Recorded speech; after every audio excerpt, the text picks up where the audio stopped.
am so excited to have Chris Soto with me. This is Kate Steele on Stories Worth Telling. Chris is a former state rep for our District 39 in New London, and Chris just moved up the ladder really quickly. Was a consultant, educational consultant, doing that work now. Worked in Washington under the Biden administration.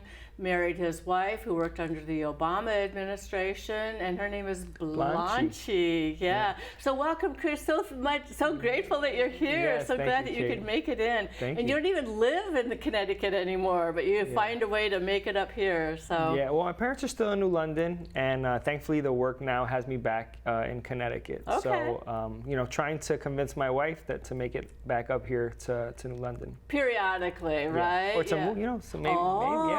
Well, Yeah. we'd be excited about that. Yeah, that'd be great if you could come back. So I don't know where to start. There's just so much to talk about. Of course, education is so important to me.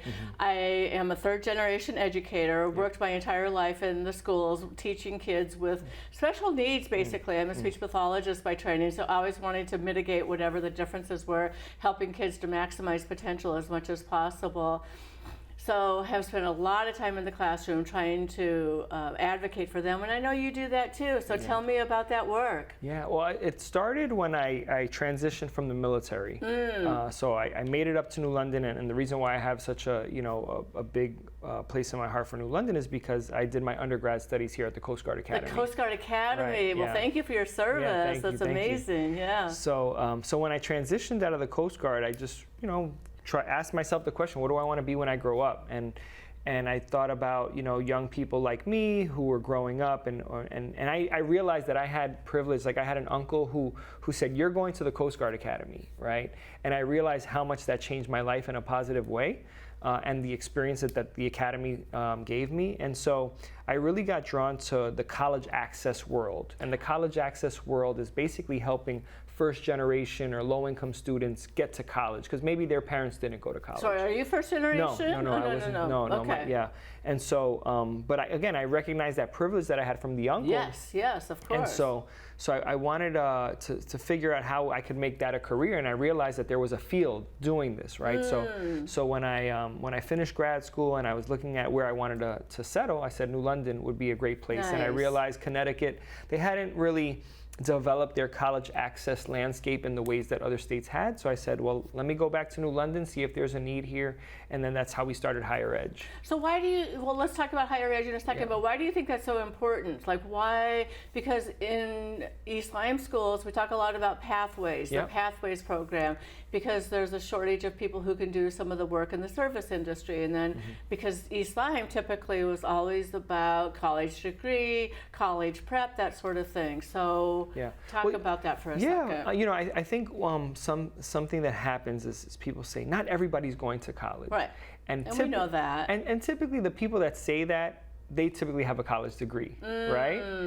So we have to be careful with the language that we use, number one. Because they've had the privileges and have had access to all of those rich opportunities because they did get that college degree. Right. That's what I'm hearing you say. Yeah, and look, there's great programs actually here in Groton, right, where you've got Grasso Tech with the pipeline to advanced trades. And so what we were trying to do through Higher Edge is basically say, if you don't want to go to college, that's fine. If you want to do, if we had students going to Grasso Tech and going into skilled trades, but we don't want students to fall through the pipeline because they didn't have the information. Right, and I think I always give, if you're talking to a young girl perhaps, like if they're interested in airlines or in, that industry, well, be a pilot, don't be the flight attendant, right? Like think about how we're going to talk to them so that they can have their own head set for the higher job. Yeah, it's about them making the choice and not life making the choice for them. Oh, I like that. Right? Yeah. And that's what we wanted to make sure that, so basically we wanted to make sure that students were on the same level playing field as students in East Lyme or Groton or wherever it was, and that life wasn't making the choice for them because of socioeconomics or whatever was going on in the home. And so that was what we set out to do with Higher Edge. So tell me about Higher Edge. It's Higher Edge, so they get a higher edge so that they have greater opportunity for what they want and what they hope for. Correct, exactly, yep. So, we work with, in the beginning it was just New London students, but then we kind of branched out. Really? So I know that now it's a little regional. not only here in southeastern Connecticut, but we were working with students in Willimantic area as well. And so it was giving those students the support, guidance, not only to get to college, but to support them once they're in college so they succeed in college. Well, they don't know. Like, I used to teach adjunct faculty in a couple of different places, and kids don't know that they can talk to the professor. Right. Like, if you're not happy with something or don't understand something, you can talk to your professor. Kids need to be encouraged to do that. Exactly. So it was, and I loved when we expanded into Windham and Willimantic and just like seeing the different needs that different communities have, because I was so used to working in southeastern Connecticut. Well, and that's the other thing too. I think sometimes when we look at Connecticut, it's not that big of a state, but there's a certain population that seems to get more programs, gets more service. What do you think about that? Yeah, I mean, look, New London is fortunate that we have Pfizer, Electric Boat, General Dynamics. We've got, the Coast Guard academies here. We've got Connecticut College, Mitchell College. Not every community is blessed with those resources. We are rich in that regard, absolutely. So, and also thinking about the urban versus rural dynamics, right? A lot of people don't realize that how rural, our landscape is kind of east of the Connecticut River, right? Strawberry fields and all the farms that we have. So it's really just a wonderful place. It is a wonderful place. So Higher Edge is a nonprofit, and people can help to support that through other events. Is it just, and then volunteering and that sort of thing? Yep. So that was typically how we would engage folks in the community. Like if they wanted to volunteer, if you want to help a student, with their essay. Nice. Right. You want to help a student with their interview skills. So that way when they go for an interview, whether it's for a job or even for college, sometimes when they would go for interviews for college. So people would volunteer that way. And then... Where do they meet? Where are they located? So 35 Redden Avenue in New London, Connecticut. Okay. It's downstairs from the church, Oasis of Restoration. Oasis, yeah. Okay. And who's the CEO of that? Katie Hallisey, who's doing a great job. Katie, if you're watching the show, thank you so much. Shout out to Katie Shout out to Hallisey. Katie, yes, for carrying the mantle. Oh boy. She's doing a great job. I actually just saw her a few days ago. She was taking, she was on her computer, just, obviously doing the work and supporting students. I love that. Because I have friends who are like, Kate, I need a volunteer thing. I'm like, okay, now I've got something I can offer to people. Absolutely. Just saying. And they could do it remotely if they're not living right in New London, right? They could do phone calls or something. Or help a student with an essay. Like if you want to just do it on, on your laptop and say, hey, Katie, send me an essay that I can help with. Exactly. And you could probably meet with the student virtually. Love that, love that. Okay, so I'm going to pass that along. And talk to me about Puerto Rico. I told you I went there in January and I'd never been there before. And I was just like, this place is phenomenal. And I wish I'd gone there a long time ago. I was just so appreciative of the art, the music, the culture. People were so friendly. It was really dynamic. Yeah, no, when Miguel Cardona, he was the commissioner of education during COVID. Right. And he had gone to University of Connecticut, right? He was one of ours, And so he's from Meriden. He asked me to join him at the Connecticut State Department of Education, 2019. It was going to be a great opportunity. I was going to do some of this college access work now statewide. So I was super excited about it. And then COVID happens, right? Everything. And shut down. Right. So we had to really figure out how we were going to reopen schools during the pandemic. And I'm proud to say that Connecticut was one of the best states and the fastest states to reopen schools. Our leadership team had a big part in that, and that's how I got to know the secretary better. Nice. Congratulations on that. Yeah. And so that caught the eye of the Biden administration. Sure. Once President Biden won in 2020, and so the secretary Cardona had interviewed for the job. He gets the job, gets nominated by the president, and then the secretary calls me and says, "Hey, you coming down to D.C.?" And I said, "No, like I really love my life here in Connecticut. No, I don't want to go. I've got my family's here, my professional network's here. We just talked about all the great things about this region. Exactly. And it took some convincing, but I realized that it would have been a great opportunity. And so I said yes, not really knowing what I was walking into.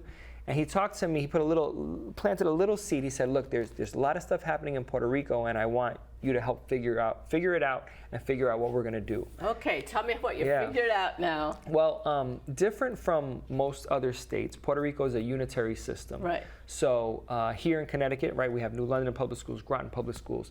In Puerto Rico, there's just Puerto Rico Public Schools. And it's a big, I can't remember, like comparable to maybe Texas? How big is No, well, not that big, but I'm glad you brought up the geography point. Right. Because when you have a unitary system for the size of Puerto Rico, which has 250,000 students, it's the 7th largest school district in the country. It's huge. Yeah, and geographically, it's the 2nd largest district. Okay. And it's only smaller than Cook County in Nevada. Oh, wow. But Cook County has a lot of desert, so it's not inhabitable, right? So you have the pockets of population, but there's desert, right? So geographically, technically, Cook County is the largest, and then Puerto Rico. So in my eyes, Puerto Rico is the largest geographic district because you have students everywhere. Well, it's just spread out, and Exactly. there isn't a good infrastructure, my opinion. Yeah. It's not a great infrastructure. There's cars and traffic, and it gets backed up, and Yeah. there's certain times of the day that you don't want to go on the interstate system, right? Yeah, and people forget it's an archipelago. So there's 2 other islands that are inhabited where students are living and going to school.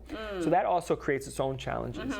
So I'm trying to make sense of everything that's happening, and I just saw how resources weren't getting to schools, right? So you have So they have money that's been appropriated, but Yeah. because of the system, perhaps? Exactly. And what we saw was, especially during COVID, they had hurricanes in 2017. They had earthquakes in 2020 that literally collapsed the school. Thankfully, nobody was in it. And then you had COVID. So this It's is like a trifecta. Yeah, no, there was no other school district that had gone through kind of this, these natural disasters. Did we give them the support that they needed? Well, yes. Well, to be frank, no. Right. So the hurricanes happened under the first Trump administration, and when all was said and done, they got $2 billion to rebuild their schools. And they have 850 schools. So just to put this in context, 850 schools, $2 billion. No way. When Katrina hit, $2 billion, 110 schools. That's not even fair. Right. So that'll get us to the other part of the Puerto Rico work that I'm doing. But just keep that in the back of your mind. Okay. So we didn't help them obviously during the hurricanes. Thankfully, during COVID, we did, because the money that school districts got was based on the level of poverty in districts. Oh, so it was a formula.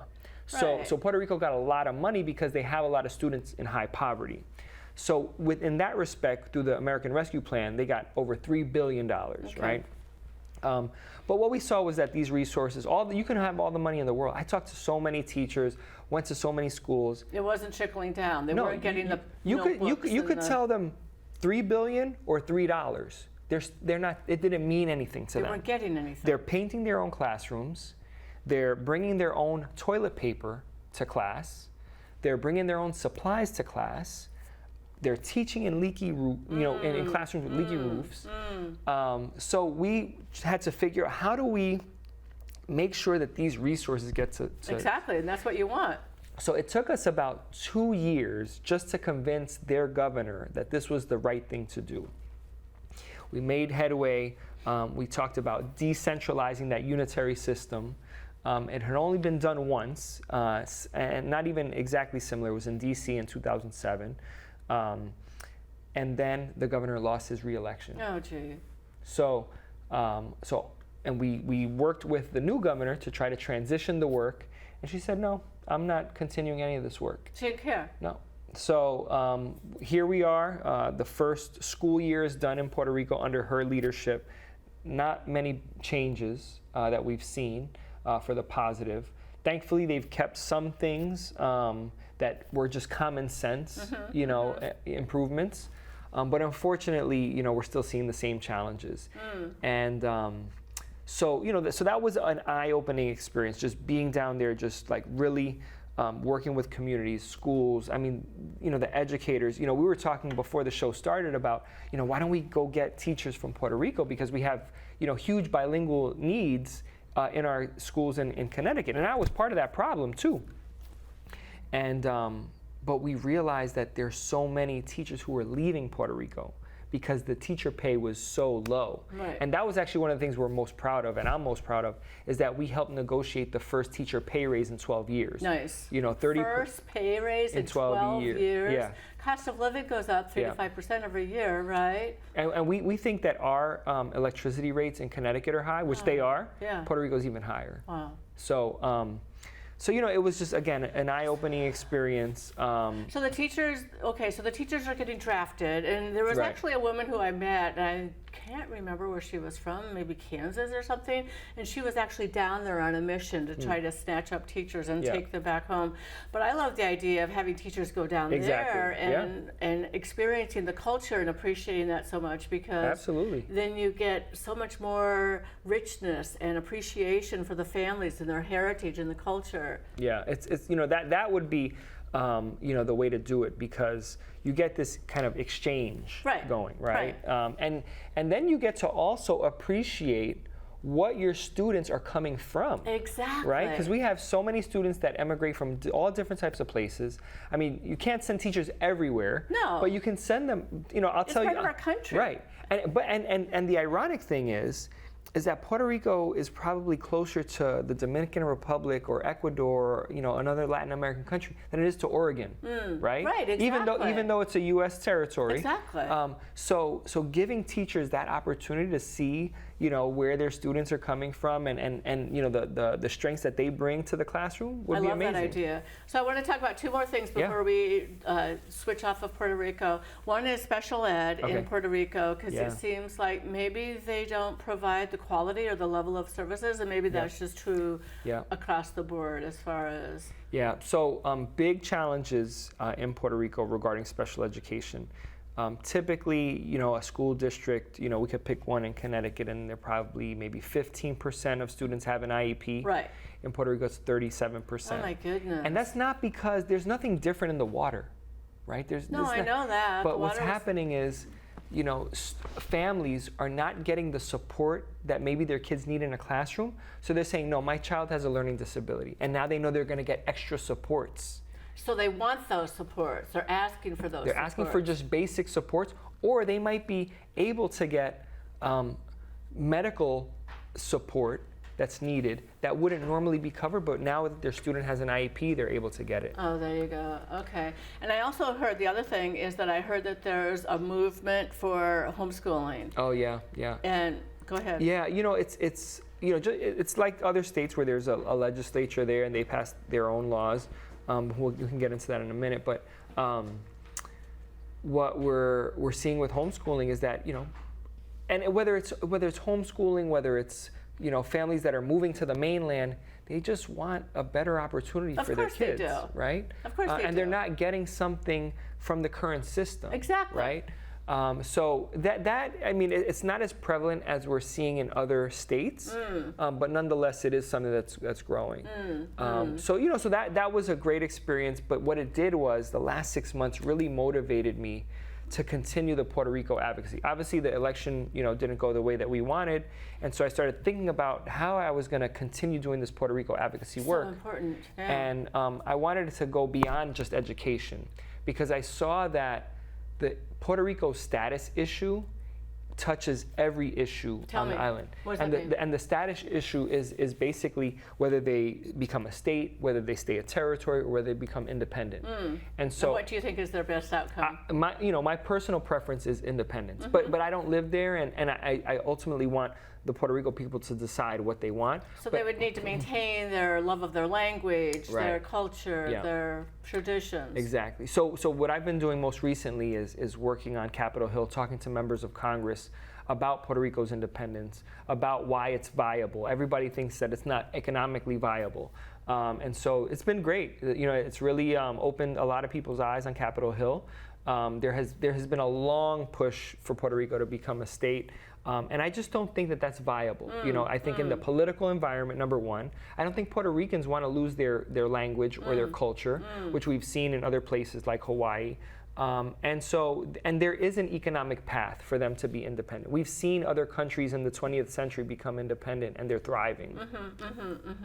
And you think they have enough of the infrastructure that they need to be able to do that, or they would need some support to transition to that? Oh yes, absolutely. I mean, I think what we see with colonies, I mean, these are colonies. We can be nice and paint it up and call it a territory, but at the end of the day, they're colonies. And so, what other colonies have done that have broken free and gained their own independence is you typically see an off-ramp, right? 20 years where, it needs to be a long-term plan. It right. needs to be carefully Exactly. mitigated. Right. Yeah, and they have, there's some of the best economists, in Latin America and Puerto Rico, and they've figured this out. So, it's been a boogeyman for a long time. And to be frank, the independence movement, in the 50s, I mean, when it was being surveilled by the FBI, it was always seen as this kind of radical revolutionary group. And they were fighting for their independence at that time. Of right? course they did, yeah. But, now, obviously, there are a lot of people who are doing the same thing, and maybe they're not using a gun anymore, but now they're using their voice and their platform to talk about it. Interesting. Okay. So, yeah. So before, I just want to talk about the Department of Education and what's going on with that. And, I'm just scared what's going on and, what would happen? What do you think if the Department of Education would be dissolved? And there's been some talk to that effect. Yeah, well, let's first put on the table that was a nice talking point on the campaign, right? I think President Trump used that as a rallying cry, but the reality is that the president cannot unilaterally close the Department of Education. He has decimated it, and it's already been decimated, and it's unfortunate because a lot of my friends that I worked with are gone. Right. And these are look, I was a political appointee. I knew my time was going to end if the election ended. Right. But there's career public servants, 10, 20, 30 years, with such an expert knowledge base on this stuff. And so that department has basically been cut in half. Now, again, the president cannot unilaterally dissolve the Department of Education. He can make life harder, which is what he's doing right now, but Congress ultimately has the responsibility because they created the department, so they have to be the ones to dissolve it. But what does it mean though, now that he's cut half of the staff, he's talking about closing it. Linda McMahon, who's from Connecticut, is leading that effort. It means that those programs where federal funds come in, there's nobody answering the call anymore, right? And so if somebody Those are all the kids that we're servicing for. And especially when we think about, one of the most consequential laws and important laws that was passed for education was IDEA, the Individual Disabilities Education Act. Right. To serve students with IEPs, to help students with IEPs, to make sure that those students with IEPs were getting funding, were getting support. I mean, think about how many students with special needs need that, right? And so what's happening now is that there's nobody to answer the call. Investigations are not happening, right? And disability, you can get discriminated against because of a disability. And so the department's job was to investigate those things that were happening. To support the people so that they could have the wrong righted and exactly. Oh boy. So that's where we see the Office of Civil Rights and don't get me wrong, also the department is a civil rights agency. It has an enforcement arm. It has its own Office of Civil Rights to investigate these things. So students are not getting discriminated for, students with disabilities, race, gender, migrant status as well. So it's unfortunate to see, but thankfully the president cannot unilaterally.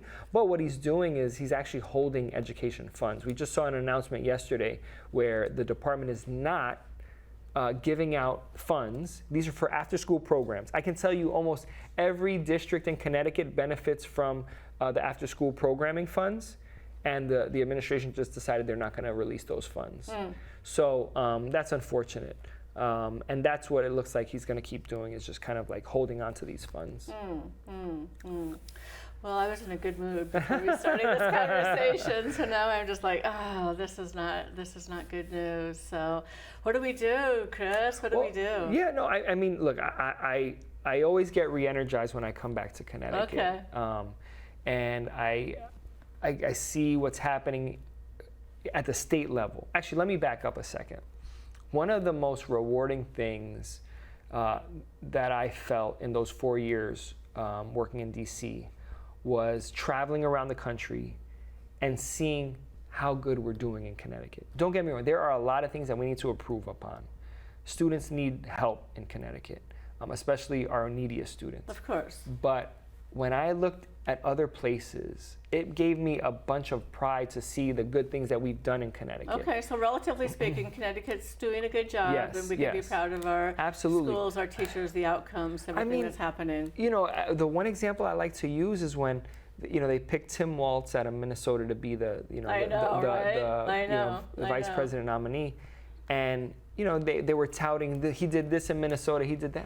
We did that in Connecticut 5 years ago. All those things we did in Connecticut 5 years ago. I know. Paid family leave, raising the minimum wage, all those things that are helping working families, right? Exactly.